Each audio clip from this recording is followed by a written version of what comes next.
सती अंजना, जिसका विवाह राजकुमार पौनंजय के साथ निश्चित हो जाता है, उसके बाद पौनंजय के मन में एक संदेह के वशीभूत होकर उसे मारने को तत्पर होता है, किंतु मित्र प्रहसित के समझाने से मारने का चिंतन तो छोड़ देता है, पर अब अंजना के साथ विवाह न करने का संकल्प दोहराता है।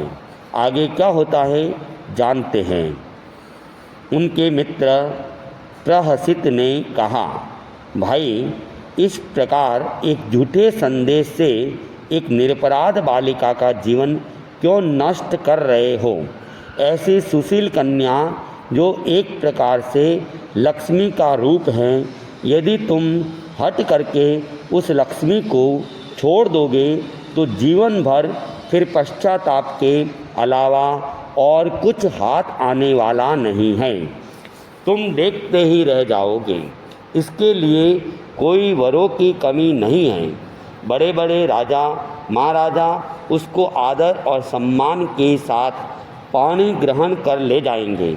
अपने मित्र की बात सुनने के पश्चात पौनंजय ने कहा, अच्छा भाई, ठीक है, तुम्हारे सुझाव को स्वीकार करता हूँ और इसके साथ विवाह तो कर लूँगा, किंतु फिर कभी इसका मुँह भी नहीं देखूँगा, ताकि इसे भी कुछ महसूस हो कि परपुरुष की प्रशंसा करने के कितने कटुफल होते हैं।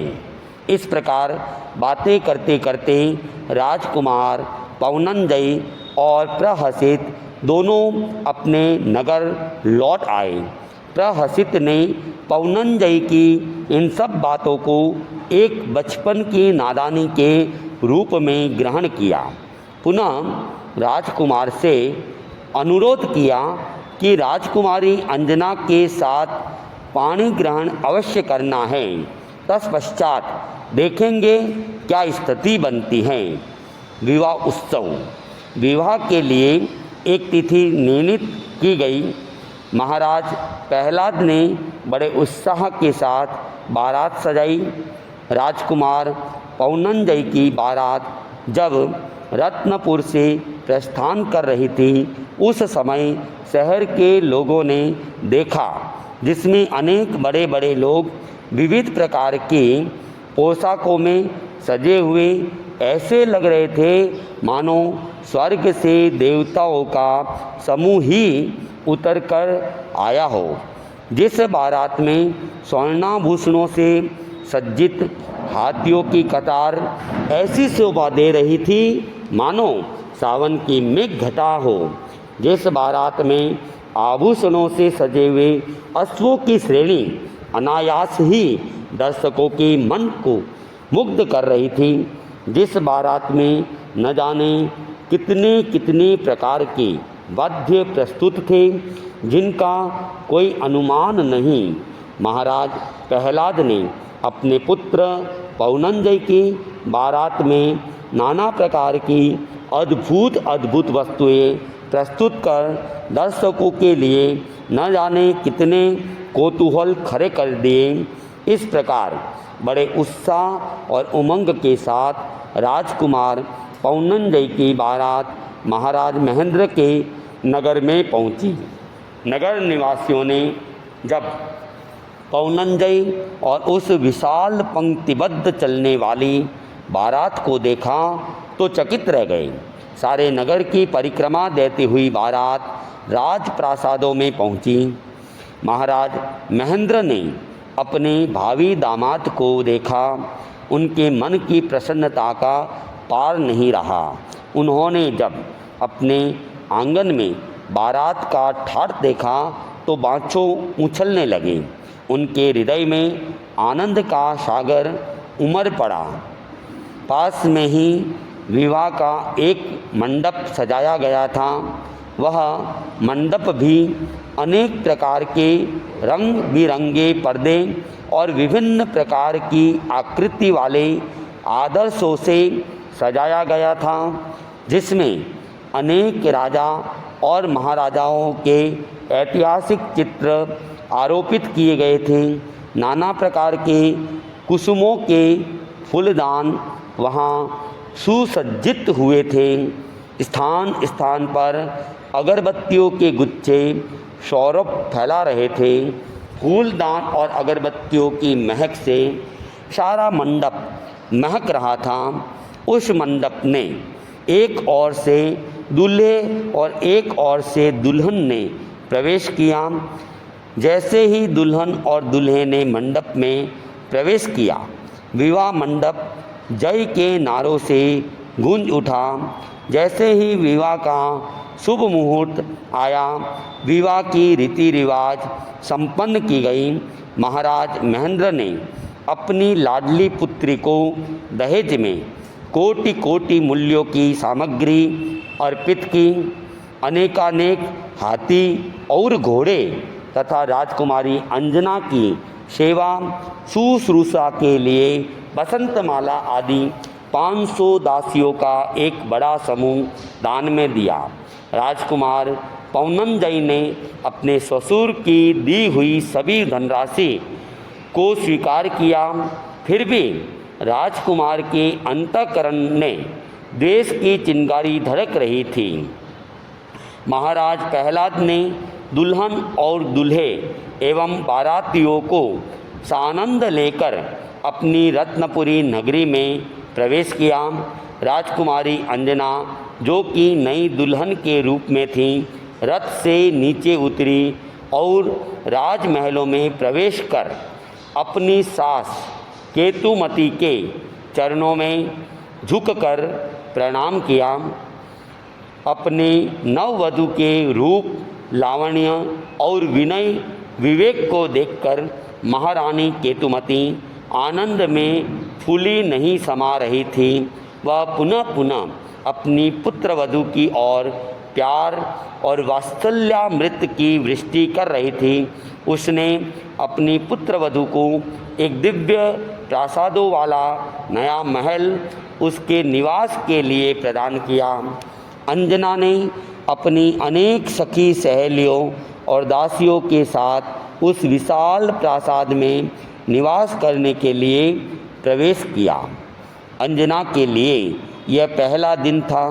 उस प्रासाद में जो एक प्रथम कोटि का कक्ष था, अंजना ने उसी को अपने रहने के लिए उपयुक्त रूप से चुना। उसने अपने आप शयन कक्ष में नवनीत के तुल्य कोमल एक अद्भुत मखमली शैया सज्जित की।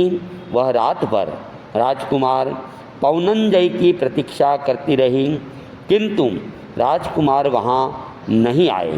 प्रातः अंजना ने अपनी सास से सारा वृतांत कह सुनाया।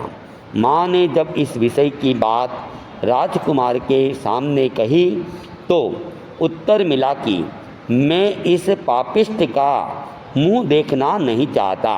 अगर तुम मेरा भला चाहती हो तो फिर कभी इस संबंध की बात मेरे सामने मत करना। महारानी ने जब अपने लाडले पुत्र के मुंह से यह शब्द सुने तो उसकी बात भीतर की भीतर ही रह गई। थोड़ी देर के पश्चात उसने राजकुमार को अपने पास बुलाया और अत्यंत प्यार के साथ सिर पर हाथ रखकर उसने पूछने लगी, प्यारे बेटे, मुझे कुछ तुम्हारी ये बात समझ में नहीं आ रही है कि नई नई वह घर में आई है और तुम उससे घृणा करते हो। इसका कारण क्या है? और किसी को चाहे तुम मत बताओ, किंतु अपनी माँ से तो मत छिपाओ। राजकुमार अपनी माँ की बात सुनकर कुछ गंभीर बन गए तथा कहने लगे, माँ, यह कोई मेरी व्यक्तिगत बात है। तुम्हें इस बात को पूछने के लिए आग्रह नहीं करना चाहिए। यह तो मेरी इच्छा पर निर्भर है।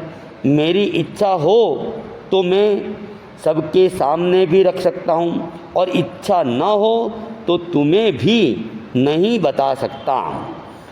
इसमें सारा सारांश आ जाता है।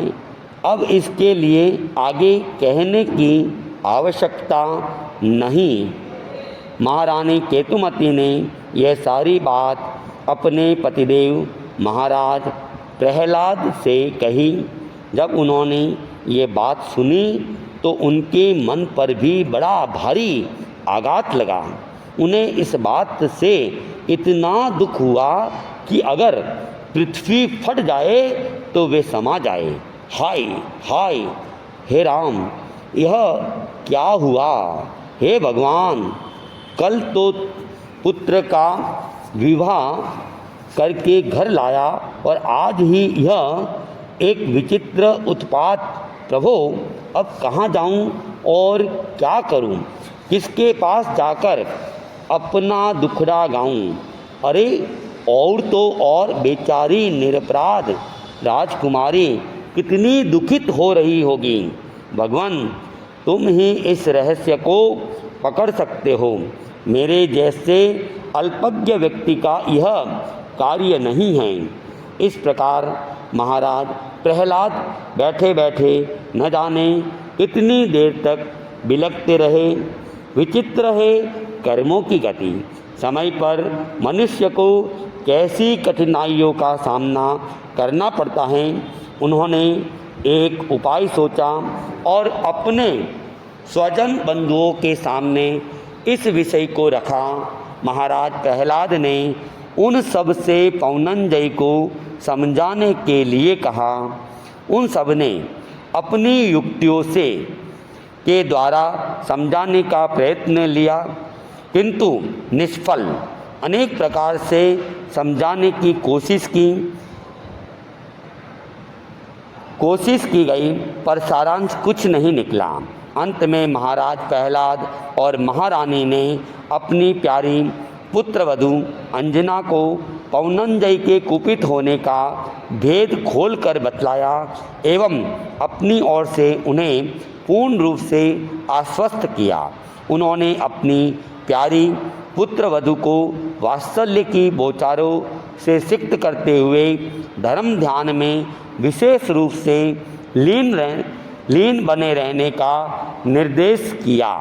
क्रमशः आगे जानेंगे किस प्रकार अंजना अपना समय व्यतीत करती हैं और उसके जीवन में और क्या घटित होता है। वीडियो पसंद हो तो उसे लाइक करें, शेयर करें, कमेंट करें, चैनल को सब्सक्राइब करें।